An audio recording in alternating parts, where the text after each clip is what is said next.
الحمدللہ رب العالمین والصلاة والسلام علی خاتم النبیین اما بعد فاعوذ باللہ من الشیطان الرجیم بسم اللہ الرحمن الرحیم.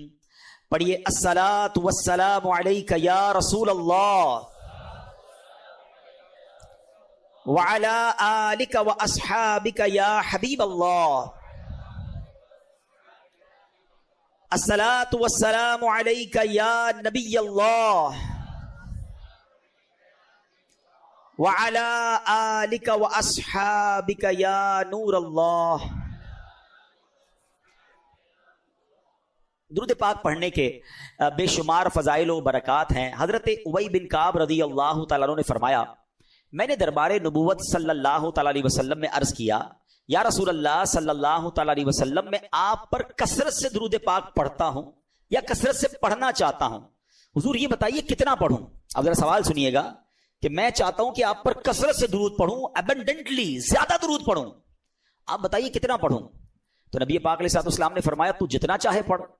تو کہتے حضور میں اپنے دن بھر کے معمولات سے وقت نکال کر میں اپنے بقیہ ٹائم کا جو 1/4 ٹائم ہے، چوتھائی حصہ آپ پر درود پڑھتا رہوں گا. آقا علیہ الصلوۃ والسلام فرماتے ہیں جتنا چاہے پڑھ، اگر اس سے بھی زیادہ پڑھے گا تو تیرے لیے بہتر ہے. کہتے حضور پھر میں ایسا کرتا ہوں کہ میں حدیث کا خلاصہ پیش کر رہا ہوں، میں ایسا کرتا ہوں کہ اپنا ہاف ٹائم، ڈے کا ہاف ٹائم جو ہے وہ میں درود پاک پہ صرف کروں گا. آقا علیہ الصلوۃ والسلام فرماتے ہیں اگر تو ایسا کرے گا تو یہ بہت اچھا ہے، مگر اس سے زیادہ پڑے گا تیرے لیے زیادہ بہتر ہوگا. اچھا، تو کہتے ہیں حضور پھر میں 2/3 67% جتنا بنتا ہے وہ میں درود پاک میں صرف کروں گا. یقیناً اس میں کھانے پینے، نمازوں کا ٹائم، آرام کا ٹائم نکال کے جو ٹائم بچتا ہے اس ٹائم کو میں 3/4 جو ہے وہ آپ پر درود پاک پہ صرف کروں گا. اللہ کے حبیب علیہ الصلوۃ والسلام فرماتے ہیں تیری مرضی، اگر اس سے بھی زیادہ پڑے گا تو تیرے لیے بہتر ہوگا. کہتے ہیں حضور اب جتنا ٹائم ہے نا وہ سارا میں نے درود پاک ہی پڑھنا ہے، اب میں پورا دن درود پاک پڑھوں گا. تو آقا فرماتے ہیں اگر ایسا کرے گا نا تو تیرے سارے کام سنور جائیں گے اور تیرے سب گناہ بخش دیے جائیں گے. ایکچولی دس از درود پاک. the more you recite the more you get برکات. جتنا پڑھیں گے نا اتنی رحمتوں برکتوں کا نزول ہوگا. اللہ کرے کہ ہم فضول باتوں سے بچ کر درود پاک کی کثرت اپنا معمول بنا لیں، اور اللہ کرے ایسی میری اور آپ کی عادت بھی ہو جائے کہ پھر جو ہے وہ عادت بن جائے گی نا تو پھر انشاءاللہ درود پاک کی کثرت جاری رہے گی. اللہ مجھے اور آپ کو کثرت کے ساتھ درود پاک پڑھنے کی توفیق عطا فرمائے. آئیے مل کر محبت کے ساتھ با آواز بلند درود پاک پڑھ لیں. صلو علی الحبیب صلی اللہ تعالی علی محمد صلی اللہ علیہ وسلم. تو آج کے بیان کا جو ٹاپک ہے وہ ہے جنت کی 2 چابیاں. اب جنت کی چابیاں کیا ہیں؟ سب سے پہلے ہمیں جہنم کے بارے میں پتا ہونا چاہیے کہ وہ کتنی سیویئر ہے، کتنا خطرناک وہ مقام ہے. اللہ تعالی ہم سب کو محفوظ فرمائے. یعنی اس کی سیویئرٹی کو اس بات سے 2 باتیں بتاتا ہوں، ورنہ تو اتنی ڈیٹیل ہے کہ بندہ وہ ڈیٹیل پڑھ لے تو اس کے رونگٹے کھڑے ہو جاتے ہیں اور امیجنیشن بھی آپ نہیں کر سکتے.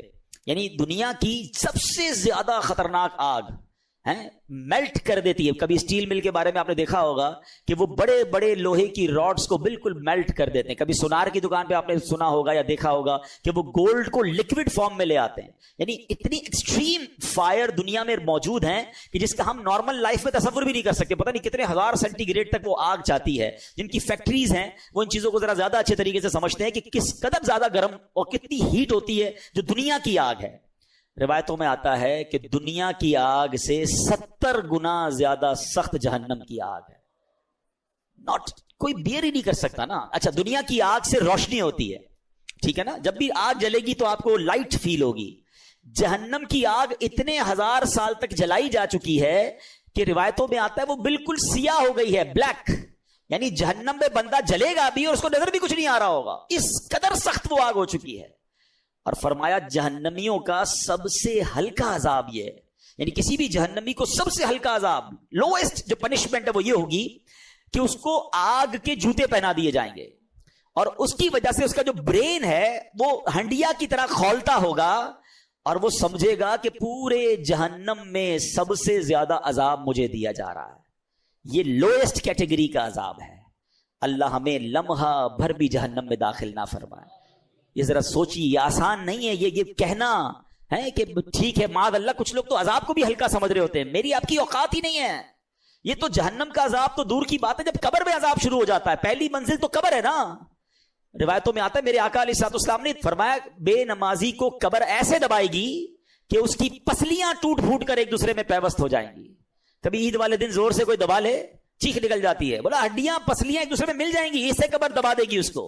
پھر قبر کے سانپ, بچھو, آگ, انبیئریبل, یعنی ایسی سزا ہے ایک لمحہ بھی ہم نہیں سہ سکیں گے. ہم دنیا کی نارمل اپنے چولہے کی آگ پر 1 منٹ ہاتھ نہیں رکھ سکتے, 1 منٹ تو دور کی بات ہے, چند سیکنڈ نہیں رکھ سکتے, چیخ نکل جاتی ہے. غلطی سے گھر والے پکاتے پکاتے ان کے ہاتھ میں کوئی تیل کا چھینٹا آ جائے تو اس پہ بڑا سا پھوڑا ہو جاتا ہے. یہ ہماری اوقات ہے. ہماری آنکھیں کتنی نازک ہیں کہ جب سرما لگاتے ہیں نا تو ہاتھ کانپ رہا ہوتا ہے کہ یار زور سے کہیں سلائی لگ گئی تو آنکھ میں درد ہو جائے گا. کان ایئر بڈ صاف کرتے ہیں تو اتنا زورا سا زور سے ایئر بڈ نکالے تو کان میں درد ہو جاتا ہے. روایتوں میں آیا جہنمیوں کے لیے عذاب یہ ہوگا کہ ان کی آنکھوں میں جہنم کے کیل ٹھوکے جائیں گے, کانوں میں پگھلا ہوا سیسا ڈالا جائے گا جو حرام سنتے اور حرام دیکھتے ہیں. ہم کبھی بھی جہنم کا ایک لمحہ برداشت نہیں کر سکتے. بس اللہ سے یہ دعا ہے ہماری مغفرت فرمانا, ہمیں لمحہ بھر بھی جہنم میں داخل نہ فرمائے. مگر اس کا خوف تو دل میں ہونا چاہیے نا. یہ دعا جو ہے نا اللہم اجرنا من النار, یہ اپنی دعاؤں میں شامل رکھے ہیں کہ یہ جہنم کے عذاب سے جو اللہ ہمیں محفوظ فرمائے. وہ ایسی آگ ہے, وہ ایسی پنشمنٹ ہے, اللہ تعالیٰ محفوظ فرمائے. اب آتے ہیں کہ جہنم میں نہیں جانا انشاءاللہ, تو کہاں جانا ہے؟ جنت میں جانا ہے. تو سب سے پہلے جنت ہے کیسی؟ جب تک آپ کو یہ اندازہ نہیں ہوگا نا تو بندے کو پتا ہوتا ہے کہ یار ایسی جنت ہے تو چلو پھر جنت میں جانے کی تیاری کریں. آج دنیا میں ہمارے بہت سارے ڈریمز ہیں, یار اس کالونی میں گھر ہو جائے, ایسی گاڑی ہو جائے, اتنے پیسے آ جائیں, اتنی لگژریز مل جائیں. کچھ بھی نہیں ہے یہ دنیا کی لگژریز اور دنیا کی چیزیں.